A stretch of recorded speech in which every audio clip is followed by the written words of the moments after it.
Namaskar. Halo anak-anak semuanya, apa kabar? Semoga kalian tetap sehat dan semangat ya. Sabtu kemarin kalian sudah mendapatkan rapor PTS kan? Bagaimana hasilnya?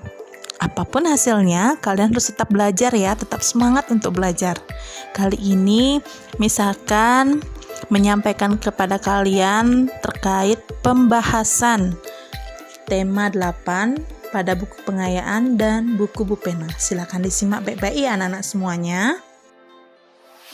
Oke, pertama kalian sudah siapkan belum buku pengayaan sama buku pulpenanya?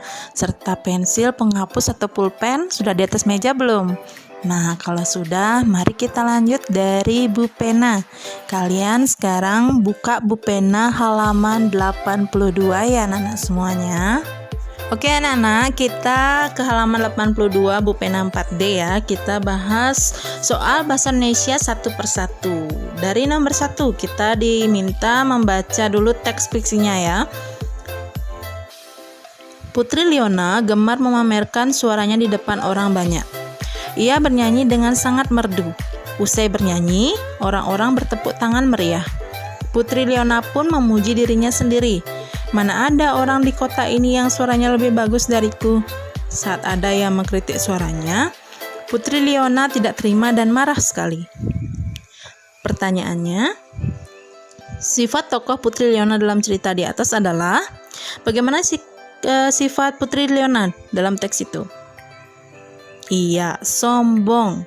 Oke, nomor 2, tokoh tambahan dalam cerita Alip si pembuat roti adalah, nah cerita si Alip ini ada di depannya ya anak-anak, silahkan dibaca atau ada yang sudah membaca ya.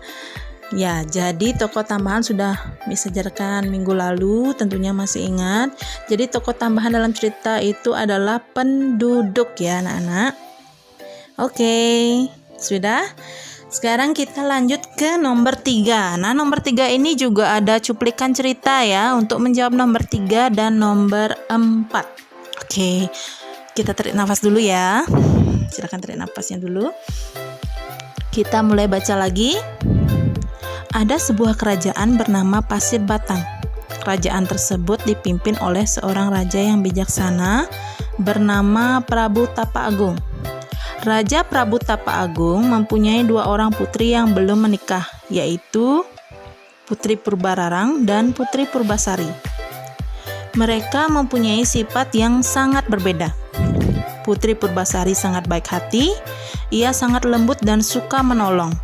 Purbasari juga mempunyai paras yang sangat cantik jelita. Sedangkan Putri Purbararang berperangai sangat buruk, ia sangat sombong. Berperangai itu adalah sifatnya ya, sifat sangat buruk ya. Sekarang kita ke soalnya nomor 3. Tokoh protagonis dalam cerita di atas adalah, siapa tokoh protagonisnya? Siapa yang baik hati dalam cerita itu? Iya, siapa? Putri Purbasari jawabannya ya. Oke, nomor 4 kita lanjutkan. Tuliskan sifat yang dapat diteladani dan dari Putri Purbasari dalam cerita di atas. Jadi sifat yang bisa kita contoh maksudnya ya, yang diteladani itu maksudnya sifat yang bisa kita contoh dari Putri Purbasari ini apa? Apa sifat yang bisa kita contoh? Sifat baik tentunya, jangan sifat yang buruk ya.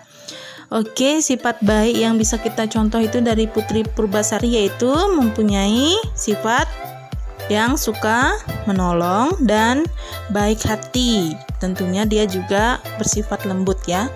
Jadi jawabannya baik hati, suka menolong, dan bersifat lembut boleh ya. Oke, sekian untuk Bu Penanya halaman 82. Kita lanjut pembahasan selanjutnya yaitu pada pengayaan. Silakan anak-anak ambil buku pengayaannya dulu ya. Oke anak-anak, sekarang kita lanjut mengenai pembahasan soal tema 8 yaitu khusus bahasa Indonesia pada halaman 92. Anak-anak bisa lihat halaman 92 pada buku pengayaan tema 8. Silakan dibuka bukunya. Hari ini misalkan membahas tentang soal di halaman 92 sampai 93. Oke, Miss mulai dari yang pertama, yaitu pertanyaannya, cerita yang dibuat berdasarkan imajinasi pengarang itu disebut, tentu anak-anak sudah tahu ya semuanya, yaitu jawabannya cerita fiksi. Ya, jawabannya B, cerita fiksi. Selanjutnya nomor 2. Memiliki kebenaran yang relatif adalah salah satu ciri dari, nah ini juga sudah Miss jelaskan sebelumnya.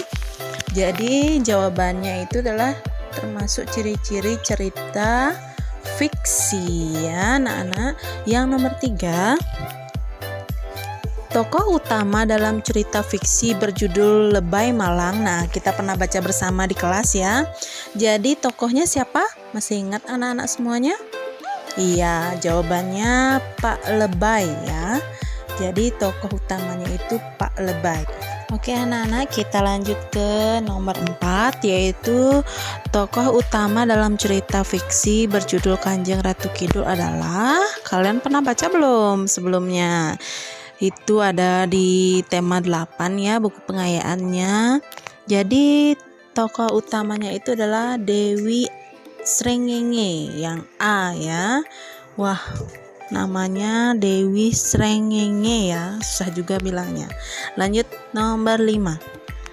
Tokoh utama dalam cerita fiksi berjudul Asal Usul Nama Kota Salatiga adalah, nah ini sudah pernah Miss meminta kalian untuk menganalisis tokohnya. Ayo, siapa tokoh utamanya? Siapa yang diceritakan di sana?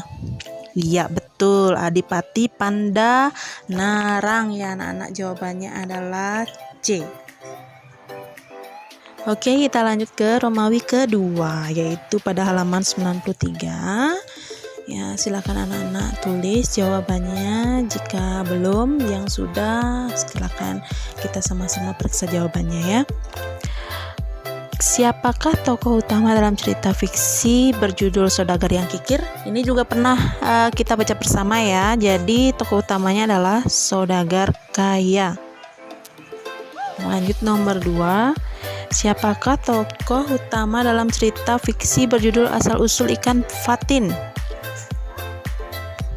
Nah, anak-anak udah pernah baca belum? Oke, yang sudah bagus ya. Yang belum, silakan dibaca kembali nanti kalau kalian mau mengetahui asal usul ikan patin. Itu adalah tokoh utamanya Dayang Kumunah namanya ya. Selanjutnya pertanyaan yang nomor 3, siapakah tokoh antagonis dalam cerita fiksi berjudul Kanjeng Ratu Kidul? Ada yang sudah baca? Ada yang sudah baca cerita itu belum? Oke, ada yang belum baca, ada yang sudah baca. Jadi tokoh antagonis itu apa? Iya, tokoh yang bersifat jahat ya anak-anak. Jadi tokoh antagonisnya itu adalah Dewi Mutiara. Selanjutnya nomor 4, siapakah tokoh protagonis dalam cerita fiksi berjudul Batu Menangis? Nah, kalian masih ingat nggak videonya sudah pernah Miss tayangkan di kelas masing-masing, di kelas 4A, 4B, dan 4C tentang cerita fiksi Batu Menangis. Jadi tokoh protagonisnya itu adalah ibunya ya, betul. Yang terakhir nomor 5, siapakah tokoh tambahan dalam cerita fiksi berjudul Aji Saka? Jadi tokoh tambahan itu apa? Iya, tokoh yang tidak terlalu penting dalam cerita, jadi dia hanya hadir sebentar atau tidak terlalu banyak bicara. Jadi tokoh tambahannya itu namanya adalah Dora ya, bukan Dora yang di kartun ya. Ini namanya Dora ya. Oke, finish untuk buku pengayaan. Kalau ada yang kelewatan, silahkan diputar kembali videonya ya. Oke. Sekian pembelajaran hari ini, dan Miss ucapkan terima kasih kepada anak-anak semuanya telah mendengarkan dengan baik dan mengisi buku pena serta pengayaan juga dengan baik. Sampai jumpa lagi anak-anak semuanya. Namaskar.